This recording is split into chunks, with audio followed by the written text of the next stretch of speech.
uma vez um navegador português que naufragou aqui, na praia do Rio Vermelho, Salvador, Bahia. A região era habitada pelos tupinambás, guerreiros, canibais até. Só que o nosso herói sacou a arma, atirou para o céu e os índios que não conheciam a pólvora começaram a gritar: Caramuru, Caramuru, filho do fogo, neto do trovão. Em seguida, o nosso personagem casou com a Índia, teve vários filhos e foram felizes para sempre. Gente, nunca se sabe quando acaba a lenda e começa a história.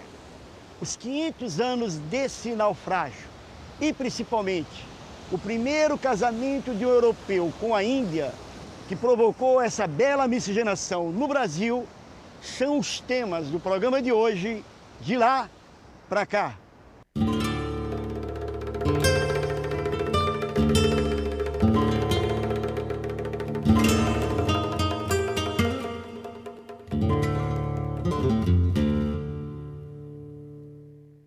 Dória é autor de vários livros e um deles tem o título Caramuru e Catarina, Lendas e Narrativas, não é isso? Tudo bem? Como é que você está, Tudo certinho. Prazer em te rever. Prazer é meu. Professor, conta pra gente um pouco quem foi Caramuru. A coisa mais importante é que ele é um dos pais biológicos do Brasil. Talvez o mais importante pai biológico. E não só é um fato biológico, como também um fato simbólico, porque ele representa a miscigenação brasileira. As linhas descendentes dele, principais, são descendentes de branco e de índia. O casamento, digamos assim, mais conhecido dele é com a Catarina, que chama de Paraguaçu. Esse nome nunca foi atestado documentalmente, aparentemente é uma invenção do século XVII. Ela era chamada de a Velha Caramurua. E tem descrições bastante vívidas dela, que era uma mulher que mal falava português e que precisava, com frequência, se exprimir através de intérpretes. Um deles, um grande jesuíta, Luís da Gran. O Caramuru era galego. Galego quer dizer o seguinte: nasceu bem no norte de Portugal. Amigos meus portugueses dizem que o nome dele, Caramuru, não vem da tal história Caramuru é Moreia, como é a Moreia em Tupi, não veio do nome do peixe. Viria do fato dele ter nascido numa serra lá do norte de Portugal, chamada Serra do Caramulo. Então o nome dele, na realidade, seria Diogo Álvares do Caramulo, que nasceu lá. E isso, no Brasil, teria se corrompido. Estamos aqui no belíssimo Museu do Índio, no Rio de Janeiro. E a meu lado, a coleguinha jornalista Maria Cecília Pires de Albuquerque Pena. Ela é uma das coordenadoras de um movimento que celebra os 500 anos da chegada do Caramuru ao Brasil, e ela é descendente de Caramuru. É isso mesmo? É, exatamente. Como é que você tem certeza disso? Olha, pelo seguinte, desde que eu nasci, eu ouço dizer que eu sou descendente de Caramuru e da Índia Paraguaçu, né?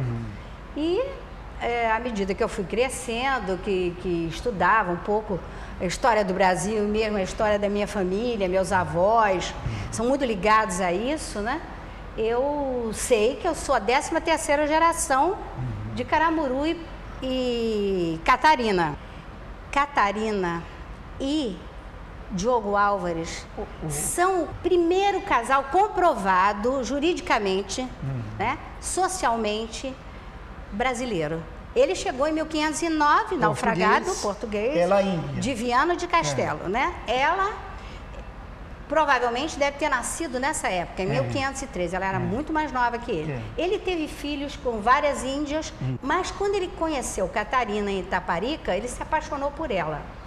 E ela, a Paraguaçu... Ele conheceu Catarina na ilha de Itaparica. Na ilha de Itaparica, porque o grupo, a tribo dela, do Tibiriçá, ia até onde é hoje o Rio Paraguaçu, a foz do Rio Paraguaçu. E ele costumava deixar as mulheres e os filhos nas tribos, mas a Catarina não.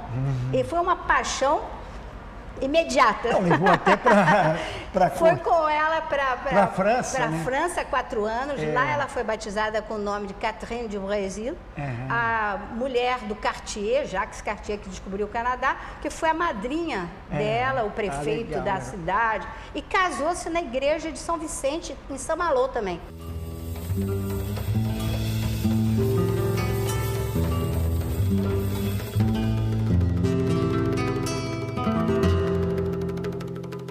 A historiadora Marina de Melo Souza é especialista em história da África. Marina, o Caramuru, esse náufrago que teria chegado em 1509 às costas do Brasil, é um português parecido com esses de quem você fala que conquistaram a África? Porque nesse tempo, né, comecinho do século XVI, a grande experiência dos portugueses em contato com povos diferentes, não europeus, era a experiência africana. E a maneira deles manterem contato com as populações africanas que eles encontram é deixar, às vezes, um marinheiro, uma pessoa que está no navio na costa.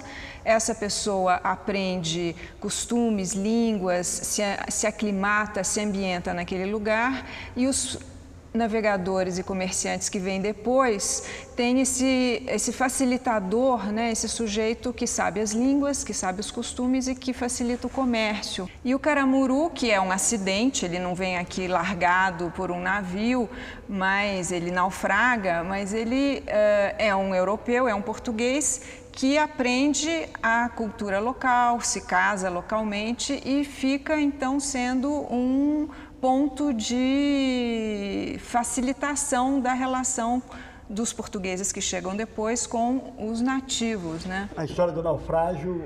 A história do naufrágio, a gente não sabe até que ponto que o negócio é verdadeiro. Tem que ver que esse pessoal chegava no Brasil, digamos, meio naufragado. O navio parava lá longe da barra. Pois é, vinha um batelzinho pequeno e o cara diz assim, agora você, a partir daqui, você anda até a praia.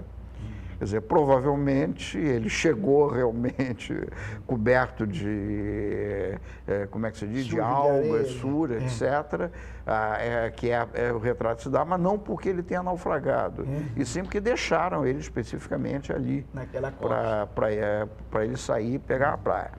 É possível, é plausível que ele tivesse antes a serviço dos franceses, ajudando no comércio do pau-brasil, do que a serviço dos portugueses. Eduardo Bueno é o autor de Náufragos, Traficantes e Degredados. Evidentemente, um desses traficantes ou náufrago degradado é Caramuru. Me diga uma coisa, há a possibilidade do Caramuru ter vindo num navio francês, como se fala? Olha, se supõe... O que você acha? Eu acho que veio num navio francês, sim, porque ele de tal forma envolveu a sua história em brumas e em mistérios, que se ele tivesse naufragado num navio português, ele diria, olha, eu era da tripulação do capitão X e naufraguei no navio Y ali, e ele nunca explicitou isso, né? Então se supõe que ele tenha vindo sim num navio francês e com certeza foi um navio francês que o levou de volta para a França, né? Onde ele casou com a Catarina, né? A assim batizada Catarina. Ele logo pegou e voltou à matriz em 1547, quando ele recebe uma carta de Dom João III. Ele foi cooptado elegantemente pelo rei de Portugal. A carta abre assim: Diogo Álvares, fidalgo da minha casa, eu, el rei, vos envio muito saudar. Só com isso, o Caramuru, que provavelmente, eu estou falando sempre hipoteticamente, que a gente não sabe, provavelmente era uma pessoa de origens modestas, virou fidalgo da Casa Real. Português. Ou seja, ganhou um status que era um status, inclusive, muito disputado mesmo em Portugal.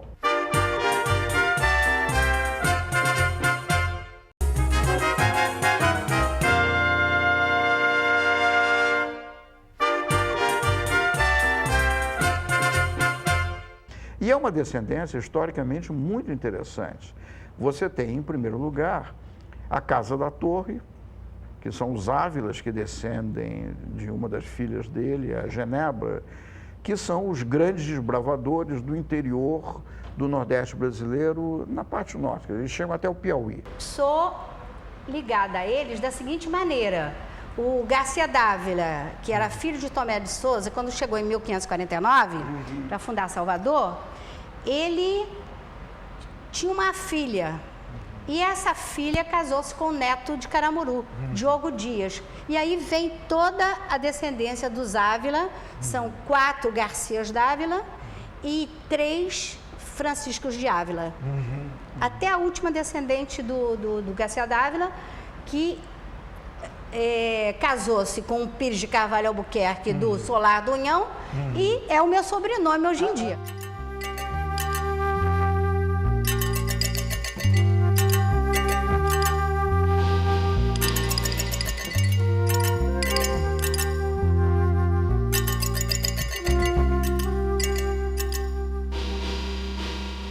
A família Ávila, hoje em dia, é representada pela família Pires de Carvalho Albuquerque.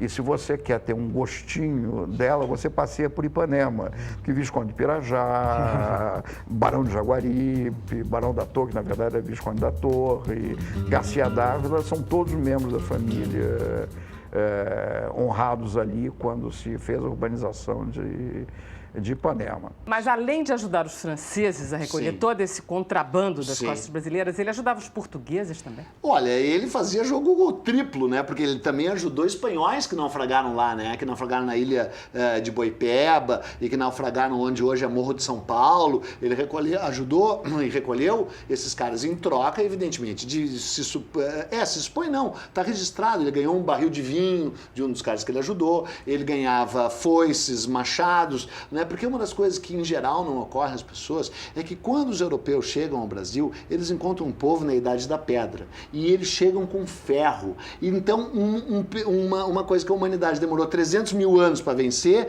foi instantâneo. Os indígenas foram apresentados de um segundo para o seguinte. Então, eles tinham um fascínio por objetos de ferro. A história passa aquela ideia, eles gostavam de miçanga, índio quer apito, se não der, a pau vai comer, sabe? Querem espelho, querem miçanga. Claro que eles queriam espelho e miçanga. Todo mundo gosta de se olhar e de se sentir bonito. Mas muito mais que isso, eles queriam anzóis, facas, machados e instrumentos de ferro. Né? E o Caramuru também os queria. Né? Então ele prestava ajuda em troca disso.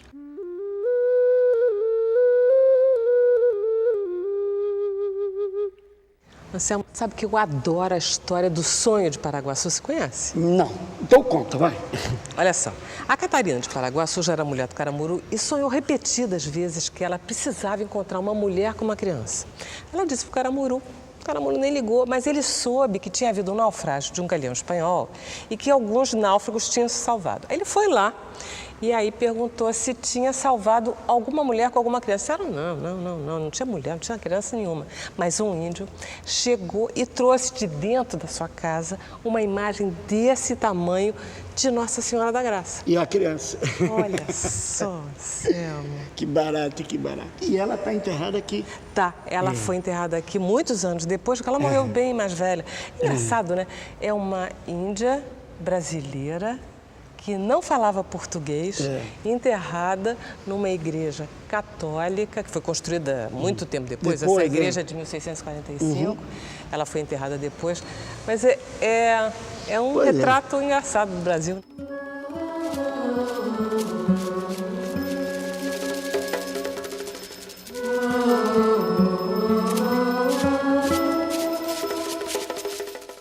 Caso de amor entre a Paraguaçu e o Caramuru é dos casos de amor mais lindos da história do mundo, não é nem só do Brasil. Não, porque eles se mantiveram juntos por mais de 60 anos. Eles tiveram um caso de amor intenso numa sociedade poligâmica. É óbvio que o Caramuru deve ter tido suas namoradas e suas escapadas, e isso era especialmente natural numa comunidade indígena.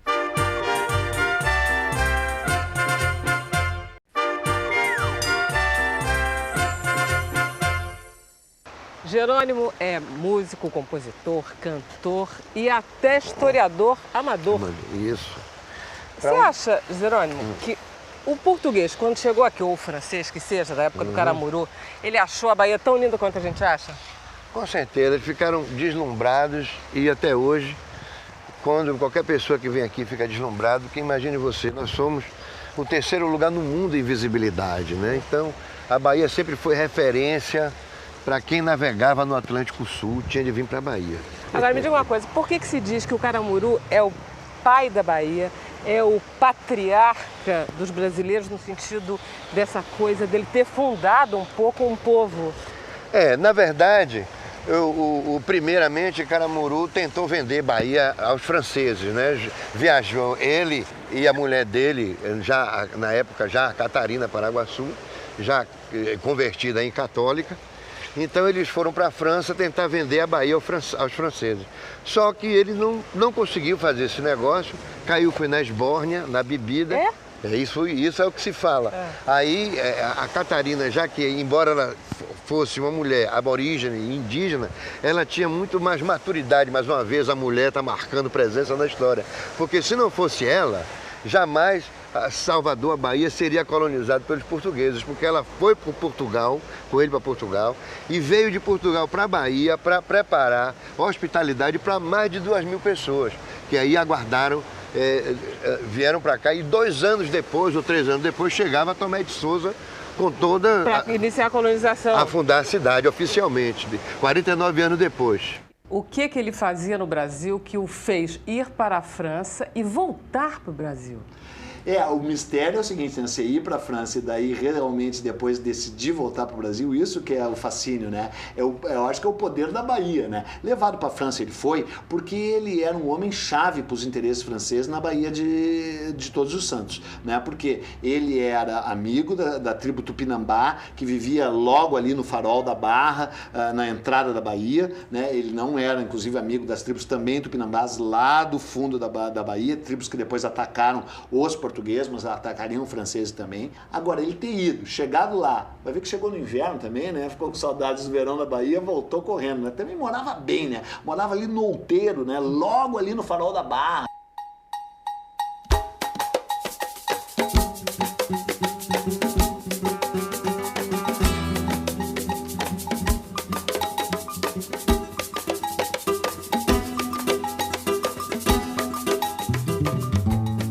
A meu lado, neste mar de livros, um grande estudioso da alma brasileira, o antropólogo e meu amigo Roberto da Mata.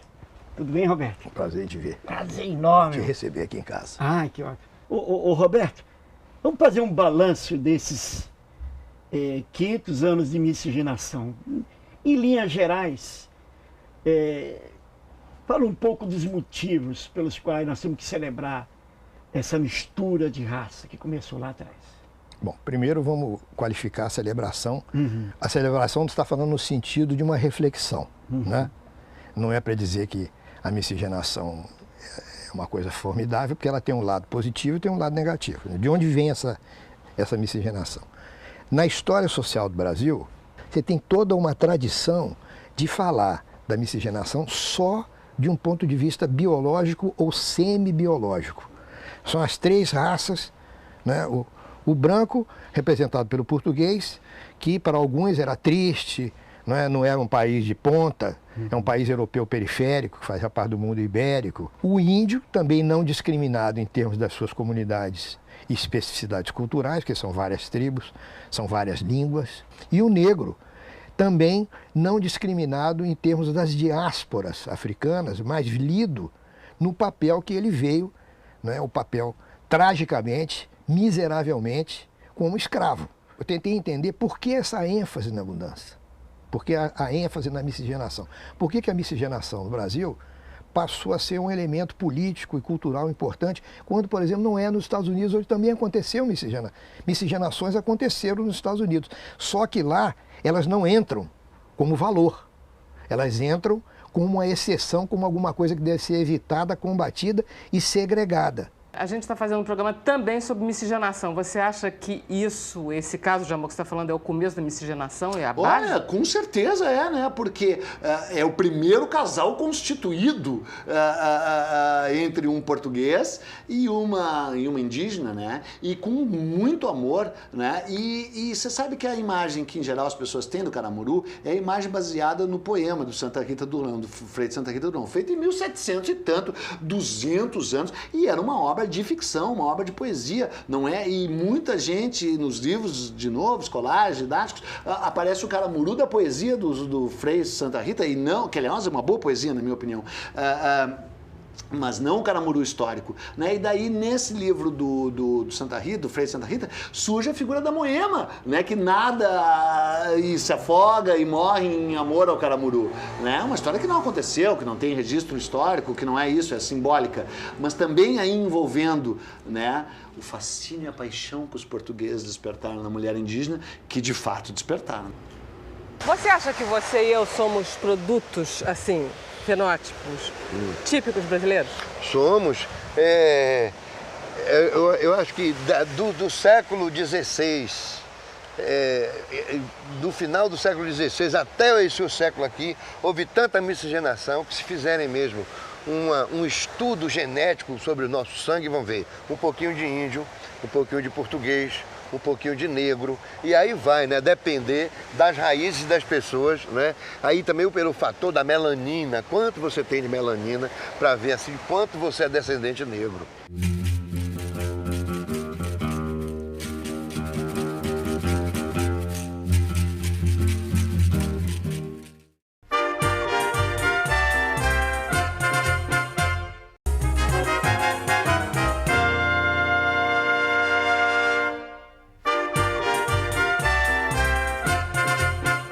O professor Sérgio Danilo Pena é médico geneticista da Universidade Federal de Minas Gerais, do GENE, que é o Núcleo de Genética Médica, e ele, em 2000, apresentou um livro, uma pesquisa que ele fez com o genoma brasileiro, que se chama Homo Brasilis, é o retrato molecular do brasileiro. Retrato molecular do brasileiro, acertei? Basicamente, o que nós fizemos é que nós tínhamos uma teoria sociológica da formação do brasileiro, né? Com Gilberto Freire, com Sérgio Buarque de Holanda, mais tarde com Darcy Ribeiro, todos esses autores famosos. E o que nós quisemos fazer foi tentar fazer um teste genético molecular dessas teorias sociológicas. Para ver se batia. E nós fizemos, então, um estudo de toda a população brasileira, e temos estudado a população brasileira desde essa época, mas o nosso estudo inicial nós usamos dois componentes do genoma, um que são as linhagens maternas e outro que são as linhagens paternas. E o primeiro estudo que nós fizemos foi do brasileiro branco, autodenominado branco, e mais tarde nós fizemos do brasileiro autodenominado negro. E o que o nosso estudo mostrou foi que no brasileiro branco, as linhagens paternas são essencialmente europeias. E do lado materno a coisa é muito mais interessante. E as linhagens maternas, no Brasil como um todo, de maneira geral, podemos dizer que são 1/3 de linhagens europeias, mas 1/3 ameríndias e 1/3 africanas. Em outras palavras, o brasileiro branco comum, 2/3 das linhagens maternas não são europeias.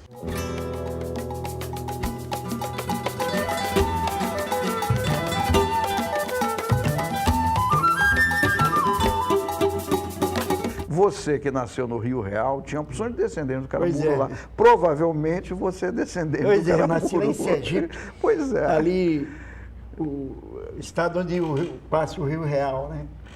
Então, você está dentro da família.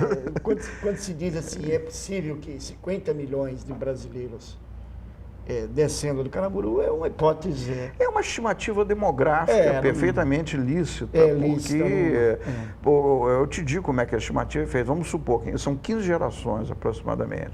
Vamos supor que a cada geração 3 filhos tenham tido descendentes mais ou menos na base de 3 filhos também. Aliás, não precisa nem ser 3, é 2 alguma coisa. Você chega a um número próximo de 50 milhões de descendentes. Sim, mas o que eu acho fascinante é isso, é que a população do Brasil é quase 200 milhões. Significa que 25% da população brasileira descende do caramuru. Ou seja, vamos explorar essa metáfora. Muita gente no Brasil é prima do seu vizinho e não está sabendo disso. Nós somos não só um país, uma população, mas uma grande família.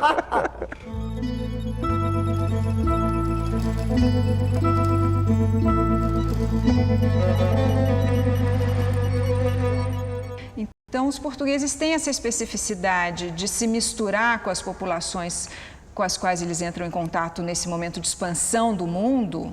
Né? Se a gente pensar o que é o contato com a África, com a América, com o Oriente, com o Japão, é uma revolução em termos de... É o início da globalização, né? Aqueles pedacinhos que um conhecia o outro, de repente começa tudo a ficar interligado. E os portugueses chegam e se misturam, e geralmente dão origem a populações miscigenadas.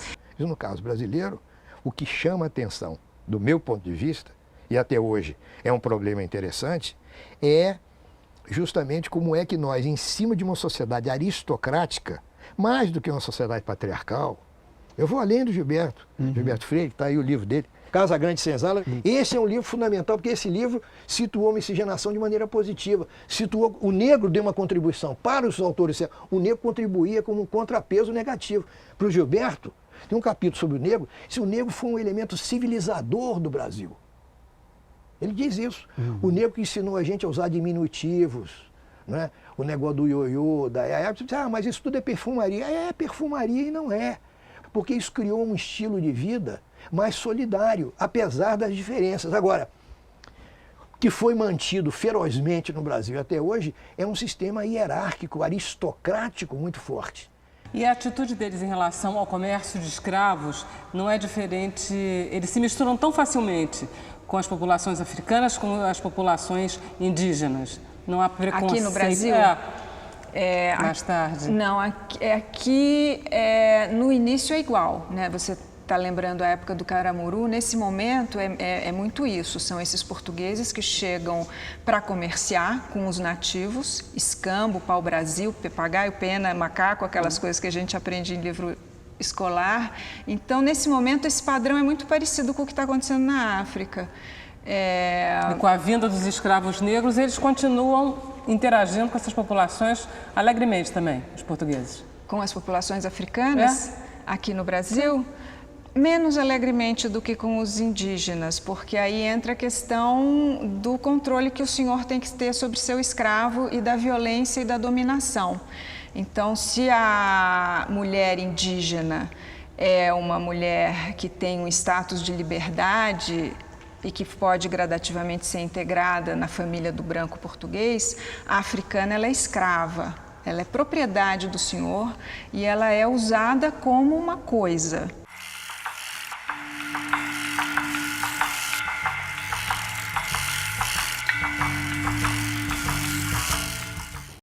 Estamos no pátio externo da Igreja Nossa Senhora da Graça, Salvador, aqui na Boa Terra. Aqui o historiador baiano Ubaldo Marques Porto Filho. Ele é autor do livro Diogo Álvares, O Caramuru. Os tupinambás eram os habitantes, os primeiros habitantes aqui de Salvador, não é isso? Certo, corretamente. Os tupinambás habitavam do litoral de Sergipe até o sul da Bahia, até a região de Camamu. Então, essa área toda era dominada pelos tupinambás. E há tupinambás ainda hoje? Infelizmente, nessa faixa não há mais nenhum remanescente dos tupinambás, né? Eles foram dizimados ou então houve a mistura com branco e se perdeu a referência do autêntico índio tupinambás. Mas atualmente na Bahia existe uma tribo tupinambás, que é na região de Olivença, no sul da Bahia, junto a Ilhéus. Então lá tem a última tribo dos tupinambás. Mas eles eram canibais, eram violentos, não? Eram violentos, eram canibais, devoravam inclusive os índios das tribos inimigas.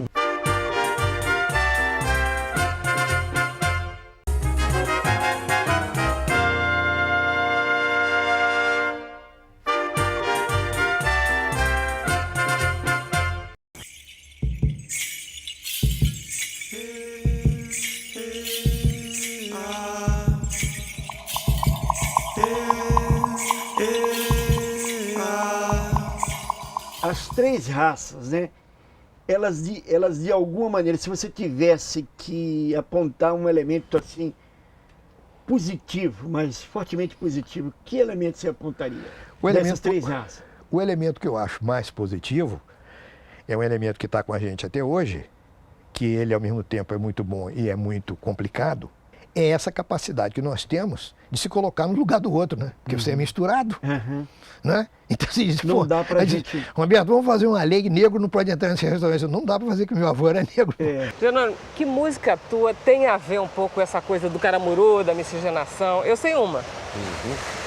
Olha, eu penso que a música talvez que fale da miscigenação, que é a mistura das raças, seja talvez através da divindade, né? Uma música que eu fiz com o meu parceiro Vevé Calazans, que fala, o âmago desse poema é que não existe preconceito, seja branco, seja preto, seja mulato. O importante é que o amor esteja presente no coração da pessoa. Tá bom, mostra pra mim. Vamos ver, vamos mostrar. Nesta cidade todo mundo é do Oxum. Homem, menino, menina, mulher.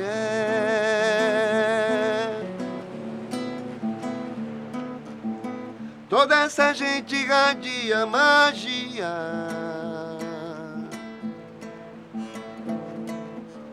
Presente na água doce, presente na água salgada, e toda a cidade brilha.